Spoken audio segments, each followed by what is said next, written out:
Survivor Series 2017 saw the hashtag Under Siege trend worldwide after Shane McMahon led Team SmackDown to attack the entirety of the Raw roster.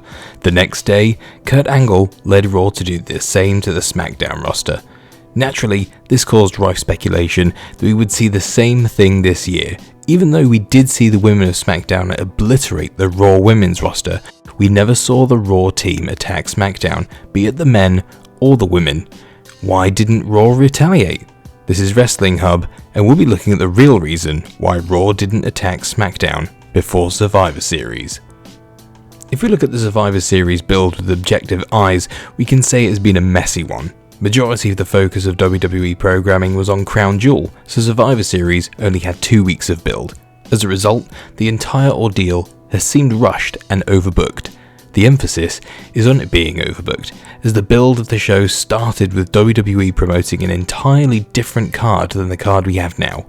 In just the last month of programming, we've seen Dean Ambrose and Daniel Bryan turn heel, new Raw Tag Team Champions, new WWE Champion, a new Universal Champion, and even a last-minute injury to Becky Lynch.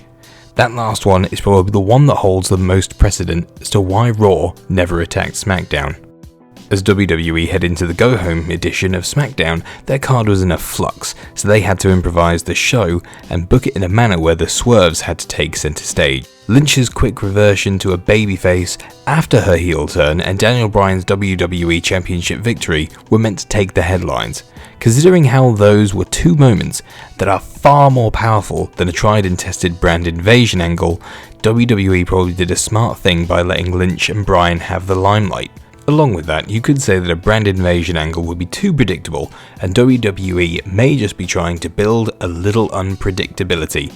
Apart from the predictability of it, can anyone really form a reason as to why a fragmented Raw roster would attack SmackDown?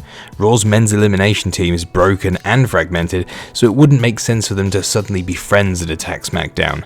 The same goes for the women, who had already had a violent beating the night before. They couldn't ward off the threat in their own backyard, so how does it make sense for them to attack SmackDown successfully? Would probably leave a lot of storyline holes, and it's good that WWE chose not to do it. The final and probably the biggest reason is avoiding further injuries. WWE has been unfortunate with their luck of injuries as of late, with top stars all getting shelved due to injuries while performing. It is all a bit reckless and may not happen every time, but why would the WWE want to take a risk like that just before a show that anyway has had a bit of a booking mess? And these are all the possible reasons as to why WWE avoided a Raw beatdown of the SmackDown roster before Survivor Series. Do you agree with us? Leave your suggestions down in the comments below.